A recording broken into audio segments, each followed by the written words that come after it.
화장품을 만들고 싶은 사람들한테 좀 알려주자면 우리나라 식약처 같은 데가 되게 많아요. 정식적으로 등록이 돼야 정식 통과를 할 수가 있어. 자기 브랜드를 만들고 싶은 사람은 등록이 돼 있어야 된다. 근데 그 비용은 적지 않습니다. 한 품목당 MOQ가 5,000개예요. 하지만 우리는 안녕하세요, 영양입니다. 오늘은 화장품 수출하시는 대표님을 만나러 왔는데요. K뷰티가 실제로 어떻게 수출이 되는지 오늘 컨테이너 출고 현장 함께 보시죠.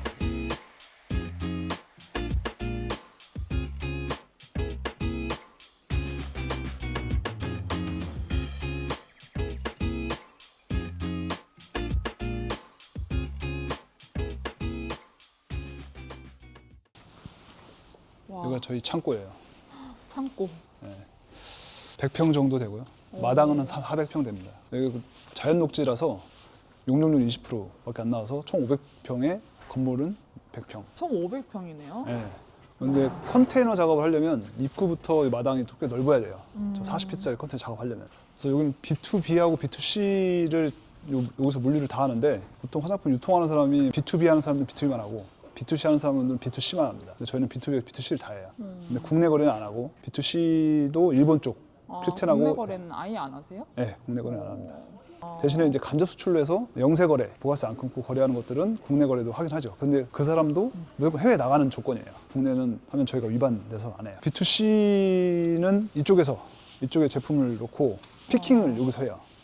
그러니까 큐텐하고 일본 아마존하고 라쿠텐은 직접 운영을 해요. 직접. 그래서 주문이 들어오면 마감을 해서 여기서 이제 피킹을 한 다음에 저쪽에서 패킹을 하는 거죠. 뭐 예전에는 B2C가 코로나 때는 좋았어요. 왜냐하면 다 비대면으로 하다 보니까 뭐 매장에 가지 않고 다들 자기가 집에서 직접 주문을 해서 저희도 B2C를 하는 사람한테 공급을 하는 입장이었는데 코로나 오면서 우리도 좀 수출길이 좀 많이 막혀서 그때 이제 B2C를 하게 된 거죠. 일본은 그 오프라인에서 사는 규모가 훨씬 많아요. 예전에는 뭐 10%밖에 온라인에서 구매를 안 했는데 코로나 터지면서 뭐 20%, 한 30%가 올라갔다가 코로나 끝나고 오프라인 시장이 커지지 않으니까 다시 좀 줄어들었어요. 그리고 유통 구조도 많이 바뀌어서 그 지사를 직접 일본에 내는 브랜드사들이 많아졌어. 그러다 보니까 일본 현지에 있는 업체랑 직접 조인하거나 뭐 유통을 해서 넘어가는 게 아니라 자기네들이 직접 거기서 운영을 해요. 일본은 특히 뭐 가서 회사 설립하기도 편하기도 하고 거리도 가깝고 오프라인 유통이 훨씬 또 큰 시장이다 보니까 그쪽 일본 같은 경우는 좀 특이하죠. 다른 나라는 온라인이 커지는데 거기는 아직도 카드 결제도 힘들기도 하고 뭐 쿠폰 가지고 하고 우리가 보통 오프라인에서 보고 온라인으로 사잖아요. 거기는 반대야. 온라인에서 보고 오프라인 가서 사. 아, 그래요? 네. 뭐 우리 B2B로 원래 시작을 했고 성장을 했던 회사다 보니까 B2B 위주기도 하고 B2B 거래 플랫폼 개발하고 있어요. 그래서 조만간 이제 그것도 오픈할 예정이고. 오늘은 그럼 어디로 나가는 거예요? 오늘 저 화장품들은? 저거는 미국으로 나가는 거예요. 미국으로. 지금 우리나라 K뷰티 중에 미국 시장이 제일 커요. 저 이제는 일본 쪽이 좀 계속 썼는데 이제 미국이 아마존도 잘 돼 있고 중국 쪽에서 오는 것들을 이제 막다 보니까 그 물량들이 한국 쪽으로 좀 쏠렸어. 제재 때문에. 오히려 그게 저희한테 기회가 됐네요. 그렇죠. 미국 쪽 생각에는 한국 건 좀 중국보다 비싸다고 생각했는데 막상 보니까 품질도 좋고 가격도 싸고 뭐 K컬처 영향도 있겠지만 중국 제재 때문에 오히려 한국 화장품도 약간 덕아니 덕을 보게 됐죠. 미국 시장이 좋은 게 뭐냐면 미국에서 유통되는 제품을 보고 남미나 유럽에서 또 그걸 관심을 가져요. 그러니까 남미나 유럽보다 가기 위한 그 교두보 같은 데가 미국 시장이 돼버렸어. 그래서 미국에서 잘 되면 뭐 남미나 유럽에서도 덩달아 같이 주문이 되는 뭐 그런 형태가 좀 된 것 같아요. 오늘 나가는 건 대표님 화장품은 아니고 우리 것도 포함되어 있고, 우리 같이? 포함되어 있고, 그리고 다른 회사 거지만 그 현지에서 원하는 디자인을 약간 변경해서 내 제품은 아니지만 그 브랜드사하고 협의가 돼서 디자인도 좀 변경도 하고 바코드도 좀 따로 하고 그쪽 디자인이 변경되는 이유는 뭐예요? 이미 그 미국에 진출해 있는 제품이 있을 거잖아요. 근데 똑같이 주기에는 시장이 겹치니까 같은 회사 거지만 디자인 살짝 변경해야 다른 제품이 돼버리고 비슷해야 또 그 제품인 줄 알고 사가니까 약간만 변경한 거예요. 거기에 디스트리뷰터, 유통사의 주소 그 내용을 좀 넣어야 돼요. 그래서 약간 뭐 커스터마이징을 좀 해서 나가는 거. 그거가 몇 가지 있어요. 기존에 이렇게 유통하셔서 수출하시다가 본인 것까지 이렇게 화장품 만들어서 이렇게 하시면 진짜 더 좋네요. 아시니까 또 할 수 있었던 거고. 좋은 것도 좋은 건데 잘 돼야 좋은 거지. 브랜드 이거 엄청 많이 나와요 요즘에. 현장에서는 그 정도까지는 아닌데 막 미디어에서 너무 떠들어대잖아. 잘 된다. K뷰티 뭐 수출 뭐 역대 최고다 막 그러니까 개인부터 뭐 대기업까지 안 뛰어드는 사람이 없어요. 내 브랜드를 만드는 거는 유통을 하다 보니까 한계가 있어요. 그 브랜드사에서 채널도 그렇고 단가도 그렇고 제재도 많고 계약이 잘 이루어져서 잘 하고 있는데 어느 날 갑자기 뭐 계약 위반도 안 했는데 잘라버리고 그런 것 때문에 아 이럴 거면 내 브랜드 해야지 라는 게 대부분의 유통사들 생각이에요. 추세도 그렇고. 사실은 제 주변에도 화장품을 제조하신 분들이 좀 많거든요. 요즘 워낙 OEM 제조가 잘 되니까. 근데 다 판매가 다들 어려우시더라고요. 현지에서도 우리가 우리 제품 있으니까 팔아줘라는 건 안 돼요. 우리도 그쪽 현지에서 잘 팔리니까 그거에 대한 주문을 받고 내보내는 거지. 아, 인지도가 있어야 아, 되는구나, 그럼요. 결국. 우리나라 네이버 검색도 하고 올리브영도 들어와 보고 와서 또 시장 조사 해가고 그중에 인지도 있고 잘 팔릴 만한 것들만 주문해. 그러다 보니까 채널이 있다고 해서 다 팔 수 있는 건 아닙니다. 그 화장품 하시는 분들은 다들 꿈이 올리브영에 입점하시는 거죠. 예전에는 해외에서는 면세점을 갔어요. 면세점에서 깔려있는 거 보고 그걸 가지고 가서 유통도 해보고 했는데 이제 면세점 쪽이 많이 안 좋아지고 뭐 그쪽 정보보다는 오히려 올리브영 쪽에서 나오는 정보들이 훨씬 업데이트 잘 되고 하니까 올리브영에 들어가면 그걸 가지고 마케팅으로도 활용도 하고 해외에서 그걸 정보로도 사용하니까 일단 올리브영에 들어가면 기본은 하지 않겠나라는 기대감 때문에 올리브영 들어가려고 하죠. 결국은 진짜 인지도 높이는 그 마케팅이 중요하네요, 화장품은. 그렇죠. 근데 수출이라는 게 사실 되게 어렵잖아요. 경쟁 네. 치열하고. 네. 근데 이렇게 200만 불, 300만 불, 500만 불까지 수출을 달성하셨다고 하시는데 네. 그 노하우가. 아까도 뭐 말했지만 현지에서 계약을 하는 게 더 중요해요. 현지에서 안 찾는데 내가 아무리 브랜드사랑 수출 계약을 해도 뭐 주문이 안 들어오니까 현지에서 어떤 브랜드를 찾는지 그 시장을 다른 사람이 먹기 전에 내가 먼저 가서 계약을 하는 게 되게 중요해요. 그래서 빨리 시장 조사도 많이 하고 해외에서 어떤 브랜드가 뜨고 있는지 그런 정보를 좀 빨리 입수해서 그 브랜드사와 계약을 빨리 해야 돼요. 뜨는 브랜드를 빨리 캐치해서 계약을 빨리 하고 그걸 계속 유지하고 그리고 현지에도 마케팅 같은 걸 해야 되잖아요. 그럼 브랜드사에서 이 현지에서 마케팅 하려면 이것저것 지원을 해줘야 돼. 그러니까 중간 소통자 역할을 많이 해야 돼. 많이 해야 얘도 많이 팔고 많이 팔면 나도 수출을 많이 하니까 수출량이 많아질 수 있죠. 그리고 한 나라에 집중하는 것도 처음엔 중요한데 시장이 큰 나라들이 몇 군데 있어요. 그 시장을 여러 개를 바이어를 찾아내는 것도 중요하죠. 우리 지금 카자흐스탄 같은 경우는 우리 지사도 있고 지사에서 그 현지 영업하는 그 친구가 어떤 것도 필요하다 정보를 주면 우리가 단가를 주고 거기서 영업을 하는 내용 가지고 주문을 받으면 주고 그리고 인도네시아 같은 경우도 내가 할 수 있는 브랜드가 요거인데 이쪽에는 아직 누가 없어. 그러면 야 이거 해봐. 그럼 이쪽도 시장도 해보고 될 것 같다. 그러면 그 친구도 니즈가 맞으니까 더 적극적으로 판매하게 되고 그 현지마다 필요한 것들 그쪽에 필요한 거 내가 줄 수 있는 거 그걸 빨리빨리 해서 서로 소통을 하면 그 바이어는 움직일 수밖에 없어요. 예전에 언뜻 들은 게 생각나는 것 같은데 뭐 불이 켜져 있는 사무실을 찾았다고.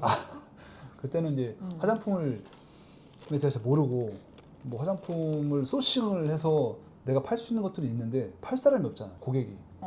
화장품을 처음 뛰어들었을 때 근데 내는 내 브랜드가 없으니까 어딘가에서 물건을 받아와서 내 맛을 보고 어딘가에 물건을 팔아야 되잖아요. 그 중간 역할을 국내에서만 할 때가 있어요. 그러다 보니까 각자 갖고 있는 경쟁력 물건이 다 다르잖아요. 이 사람은 설화수의 뭐 토너를 싸게 갖고 있고 이 사람 뭐 바닐라코에 클렌징 밤을 싸게 갖고 있고 그런 정보들이 없으니까 그때 당시만 해도 국내밖에 할 줄 몰라서 국내를 막 쓰시고 다녔어요. 근데 그때 중국 시장이 가장 커서 한국에 있는 뭐 조선족이나 중국인들이 면세점이나 이런 데서 제일 큰 양으로 제일 싸게 갖고 가던 시장이었어요. 근데 그 친구들이 한국에서 물건을 중국으로 보낼 때 우리가 알고 있는 우체국 박스 큰 거 있잖아요. 거기에다가 물건 가득 채우고 박스 테이프로 칭칭칭 다 감았어. 전체를 다. 왜냐면 중간에 이동 중에 누가 빼가기도 하고 뭐 파손이 안 있으면 안 되니까 박스 테이프 감으면 시끄러우니까 낮에는 작업을 안 하고 낮에는 이제 물건을 자기들도 막 여기저기 사온 다음에 그 보내는 작업을 밤에 사무실이 다 퇴근한 이후에 그 아파트 공장 지식산업센터죠. 그거를 꼭대기 밤에 퇴근 시간이 지난 다음에 한 8시 이후에 꼭대기층을 눌러. 그 다음에 불이 켜져 있거나 박스 테이프 소리 나는 데는 찾아 내려오는 거예요. 걸어서 전체를 다 돌아서. 그러면 분명히 있어요. 그때는 그런 친구들한테 너 이거 나 얼마에 줄 수 있어? 나 물건 줄 수 있어? 막 이렇게 하다가 나는 이거 갖고 있는데 너 이것도 해볼래? 내가 갖고 있는 거 이 사람한테 팔거나 이 사람이 갖고 있는 경쟁력인 걸 내가 사거나 그런 정보들을 다 아무 지식산업센터나 가서 그렇게 하신 거예요? 그치. 완전 맨땅에 헤딩하신 거네요, 진짜. 먹고 살아야 되니까. 근데 사업 시작하면 다 안 죽으려고 그렇게 할 수밖에 없어요.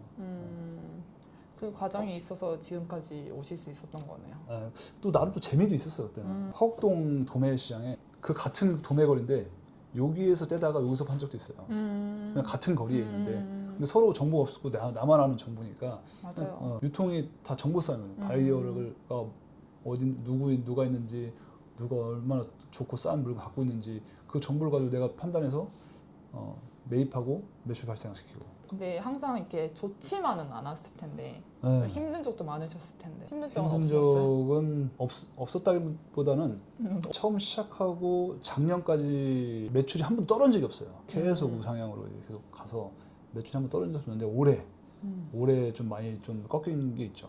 그 이유가 우리가 메인으로 하는 C사 제품 같은 경우도 이제 갑자기 이제 계약이 종료가 되고 매출의 한 30-40% 차지하던 게 이제 계약 종료가 강제적으로 돼요. 유통의 맹점이기도 해요. 어차피 계약은 다 돼 있지만 브랜드사에서 야 오늘부터 계약 종료야 이번이 마지막에 하면 그냥 끝나는 거예요. 근데 그 이유는 뭐예요? 왜냐면 그 사람들 입장에서는 수출시켜주면 좋은 거잖아요. 브랜드가 커지면 처음에는 권역별로 관리를 해요. 뭐 동남아시아, 남미, 뭐 북미, 유럽 권역별로 관리를 하다가 점점 더 커지면 이제 국가별로 관리를 해. 중국, 미국, 호주, 스위스 이렇게 국가별로 관리를 해요. 브랜드에서. 브랜드에서 현지에 있는 바이어, 직바이어랑 브랜드사랑 직접 계약을 하는 거야. 근데 유통을 이렇게 한국 사람이 받아 사다 보면 나는 예를 들어서 태국으로 나가기로 해서 계약을 했는데 태국만 나가면 괜찮은데 받아서 다른 나라로 막 보내기도 해요. 왜냐면 다른 나라도 바이어도 있고 이런 데는 뭐 찾으니까. 근데 원래는 그렇게 가면 안 돼. 뭐 계약 위반이기도 하고. 근데 브랜드사 입장에서는 이 나라에 계약된 대량만 해야 되는데 다른 나라 계약된 애가 이 나라로 넣어버리면 이 현지 파트너하고 브랜드사하고의 계약 위반이 돼버리는 거예요. 이 사람들은 서로 계약 위반하는 건 아닌데 브랜드사에서 다른 나라로 새는 걸 못 먹으니까 이쪽으로 나가게 하면 안 되니까. 그래서 국내에서 다른 나라로 수출하는 걸 다 막아버리는 거예요. 자기들이 그리고 직접 관리할 수 있을 정도로 컸으니까. 그럼 크면 클수록 다 국가별로 관리를 해요. 그러다 보니까 중간에 이제 수출하는 유통업자들은 이제 점점 더 이제 낄 자리가 없어지는 거지. 한국 화장품이 K-뷰티가 잘 되는 이유는 뭐라고 생각하세요? 일단은 뭐 K-팝, K-드라마 그런 것들을 많이 아이돌들 피부에 대해 관심도 많이 생기고 영화나 그렇죠. 드라마 보면서 그 배우들의 피부 보고 궁금증이 생긴 거죠. 쟤는 왜 이렇게 피부가 좋아? 그 영향이 제일 커서 이제 한국에 대한 인지도는 올라갔고 그래서 성형과 화장품이 좀 인기가 많아졌는데 막상 써보니까 외국의 유명한 뭐 로레알이나 뭐 시세이도 이런 거에 비해서 품질도 전혀 뒤처지지 않는데 가격은 훨씬 좋아. 그래서 가성비가 좋은 그런 화장품으로 인식이 돼 있죠. 근데 너무 유행도 빨리 지나기도 하고 우리나라 그 문화처럼 K-팝도 막 엄청 빨리 지나잖아. 이것도 마찬가지. 한국 화장품도 그럼 유행이 엄청 빨리 바뀌어요? 그렇죠. 브랜드가 뭐 지역마다 좀 다르긴 한데 어느 정도 올라오고 그 유지되는 기간이 점점 짧아지는 것도 있어요. 일단 지금 너무 많이 하는 것 같아요. 많이 하죠. 주변에 진짜 다 화장품 직접 제조하고 싶다는 사람들이 엄청 많은 것 같아요. 맞아요. 화장품을 만들고 싶은 사람들한테 좀 알려주자면 기본적으로 화장품을 한 품목당 MOQ가 5,000개예요. 5,000개가 왜 그러냐면 이 용기를 그 후가공이라고 하거든요. 내가 원하는 디자인으로 이렇게 뭐 색깔 넣고 라벨도 이렇게 붙이고 하려면 그 작업이 계속 5,000개는 돼야 그쪽에서 받아줘요. 그리고 이 안에 들어가는 그 내용물도 가마라거든요. 한 번 넣었을 때 혼합한 다음에 뺄 수 있는 가마. 그걸 뭐 300kg짜리, 500kg짜리 돼 있는데 그 최소 5,000개는 해야 한 가마를 돌리고 이 용기 MOQ에 맞출 수가 있어. 수출하려면 많은 서류들이 필요해요. 왜냐면 그 현지에서 우리나라 식약처 같은 데가 되게 많아요. 정식적으로 등록이 돼야 정식 통관을 할 수가 있어. 그러면 거기에서 필요로 하는 서류나 양식들이 엄청 복잡하거든요. 그걸 대응을 해줄 수 있는 공장이 있어야 되고 뭐 웬만큼 다 해야겠지만 요즘 CGMP라든가 그게 돼 있는 공장에서 생산을 해야 무난하게 통과를 할 수가 있어요. 그 등록하는 데 있어서 여기 보면 다 보시면 찾을 수 있어요. 화장품 제조업자가 있고 제조 판매업자가 있어요. 화장품 책임 판매업자가 있고 판매업 갖고 있습니다. 그렇죠. 내 브랜드를 만들려면 이 화장품 책임 판매업자가 등록이 돼 있어야 돼요. 근데 그게 등록이 안 됐으면 자기 이름 넣을 수가 없어. 요 두 개가 분리가 돼 있다는 거. 자기 브랜드를 만들고 싶은 사람은 화장품 책임 판매업자가 등록이 돼 있어야 된다. 그게 없으면 뭐 공장에서 대신 해주긴 하는데 그건 자기 브랜드로 정식으로 인정받기는 좀 어렵죠. 화장품 만들려면 뭐 말은 쉽죠. 근데 어떤 색조를 만들 거냐 기초를 만들 거냐도 고민해야 되고 기초 중에 뭐 마스크팩을 만들 거냐 크림을 만들 거냐 톤을 만들 거냐 이렇게 라인으로 가져갈 거냐 그것도 정해야겠죠. 그거 정해지면 이제 자기 디자인도 해야 되고 나는 어떤 브랜드고 어떤 컨셉의 브랜드가 될 거야. 그게 좀 스토리가 좀 짜여져 있어야 돼. 브랜딩 그 스토리 과정을 직접 다 하신 거예요? 이제 브랜드 스토리나 디자인은 이제 컨설팅 받았죠. 디자인 하는 데서 뭐 브랜드 컨셉이나 뭐 스토리를 잡기는 하는데 그거보다 또 그걸 전문화하는 사람들이 있어요. 회사도 있고. 브랜드 컨셉, 웰니스 뷰티 이런 컨셉으로 이게 기호와 이런 용기와 우리가 얘기하고 싶은 거 그런 것들 다 담아내야 되니까 그걸 전문적으로 담아내는 사람이 있고 난 다음에 그걸 바탕으로 디자인 들어가는 거예요. 그래서 디자인하는 사람들 그걸 다 퍼갈하기도 하긴 하는데 뭐 진짜 해보니까 여유가 된다면 분리를 시키는 게 더 나을 것 같기도 하고 근데 그 비용은 적지 않습니다. 대표님 그럼 이렇게 에모큐 몇 개 하셨어요? 뭐 한 품목당 5천 개. 한 번도 5,000개. 혹시 비용 대략 알 수 있나요? 알 수 없나요? 이게 비용이라는 게 용기에 따라서 다 천차만별이고 이 내용물의 용량에 따라서 용량은 왜냐면 예를 들어서 토너는 그람당이에요. 1ml당 예를 들어서 5원이야. 그럼 용량이 크면 커질수록 그 용량에 따라서 이 원가가 올라가는 거예요. 그렇겠네요. 내용물이. 그러면 또 용량이 많으면 용기도 커져야 되잖아요. 용기가 커지다 보면 또 비싸지고 용기가 크면 이거 단상자도 커져야 돼. 그럼 좀 비용 좀 더 들어가고. 하지만 우리는 우리 마진을 줄이고 좋은 제품, 좋은 내용, 큰 용량 최고다. 최고. 내가 생각해도 그래요. 마진을 줄이고. 마진을 줄이고. 진짜. 어디에 내놔도 뭐 떳떳하고 좀 자랑할 만한 그런 성분으로 부끄럽지 않게 만들었습니다. 진짜 잘 되셨으면 좋겠습니다. 이렇게 열심히 하셨는데 진짜 직접 써보니까 너무 좋았고 남편도 지금까지 엄청 잘 쓰고 있어요. 수많은 브랜드를 해왔잖아요. 10년. 근데 다 내용물이 거기서 거기지라고 생각을 저도 했었어요. 솔직히. 근데 막상 만들어 보니까 다 거기가 아니더라고. 내가 어떻게 배합을 하고 내 마진을 줄여가면서 그래도 이 성분을 더 넣어야지 고집스럽게 하고 그럼 어쩔 수 없이 단가가 올라가고 그런 단가를 마케팅이 아니라 이 성분에 넣고 우리 제품에 넣다 보니까 뭐 좋잖아요. 제품 좋잖아. 써보니까. 쓰면서 좋다고 느낀 게 여태까지 잘 없었거든요. 근데 이건 진짜 좋길래 특히 저는 클렌징 너무 좋더라고요. 클렌저가 정말 좋았어. 다른 분 앰플 좋다 그런 분도 있고.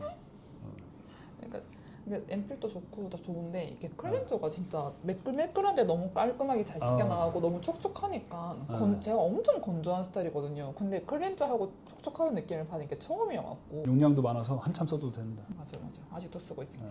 저도 웬만하면 좀 약간 저가 제품들은 집에 가져가 잘 안 쓰거든요. 근데 온 가족 다 쓰게 애들도 씁니다. 자신 있게. 네이버에 웨이트 스킨 치면 지금 행사 중이에요. 행사 중이니까 행사 중이랍니다. 지금 여기저기서 반응도 되게 좋아요. 해외에서도 한번 써본 그렇고 사람들은 계속 써볼 것 같아. 해외에서도 자기가 지금 맡아서 그 국가 해보겠다는 데도 있고 해서 물론 다 자기가 만든 제품을 다 최고라고 생각해요. 어떤 브랜드 다 가면 그걸 개발한 사람들 최고라고 생각해. 근데 그 나름 자신감이 있어서 그렇긴 하지만 뭐 제 3대 입장에 있어서는 이건 좀 아쉬운데라는 부분이 있는데 저희가 아쉽게 생각하는 거는 용량을 너무 많이 넣었다. 그게 하나 아쉬워. 용량을 너무 많이 넣었다. 왜 아쉽습니까 그게? 너무 많이 퍼졌다? 다음 라인도 한번 만들고 이제 뭐 선크림이나 뭐 마스크팩이나 더 만들어야지. 이 패드가 아무것도 아닌 것 같지만 진짜 좋은 패드예요. 패드는 그때 안 주셔갖고 몰랐네요. 비싸서 안 주셨구나. 이제야 눈치채셨구만. 이게 비건 패드고 뭐 누가 순면이 좋다 뭐 그러는데 순면은 솔직히 촉감은 좋고 피부에 그 자극은 덜한데 뜯어봐도 돼요? 네, 써보세요. 보풀이 심해요. 분명 같은 경우는. 이건 우리가 뭐 토너 패드라고 해서 안에 아예 액상이 넣어 있는 것들이 많아요. 근데 액상을 넣어보면 보통 70매거든요. 보통 70매인데 그 70매를 다 쓰려면 보통 한 달 쓰면 다 공기 접촉되고 이건 몇 손 매예요? 들어가고 이건 지금 30매 거의 무료로 지금 증정하고 있어요. 뭐 비건 패드 많이 없어요. 원단을 우리나라에서 제일 많이 하는 회사가 있어요. 뒤에 보면 써 있는데 그쪽에 이제 원단 때문에 갔다가 우리도 일반적으로 많이 쓰는 그 패드를 쓰려고 했다가 해서 갔는데 이 공장에서 저게 좋은 거라고 자기들이 팔려고 만든 제품이 있더라고. 근데 그 공장이나 판매를 잘 못해서 야 그럼 이 원단이다. 이 원단으로 해줘라. 근데 좀 꽤 비싸 이게. 근데 워낙 토너 양이 많다 보니까 여기에 좀 짜서 같이 쓰기도 하고 그 앰플로 해서 마스크처럼 붙이고 있으라고 해서 우리 런칭 기념으로 이번에 좀 약간 드려보자. 저는 왜 안 주셨어요? 본인이 반성을 해야지 왜 나한테 그러래 그래. 왜 못 받았을까 하는? 근데 이것도 좀 아쉬운 게 뭐냐면 아쉬워요. 무료인데 너무 많이 넣어놨어. 30매나. 증정인데. 물론 판매도 하는데 너무 싸게. 10매만 넣을 수도 있었는데. 그럼 열매만 넣고 증정해도 좋잖아. 너무 많이 30매씩 넣어놔가지고. 진짜 너무했네. 그러니까 웨이트 스킨 많이 사랑해주세요. 많이 사랑해주세요.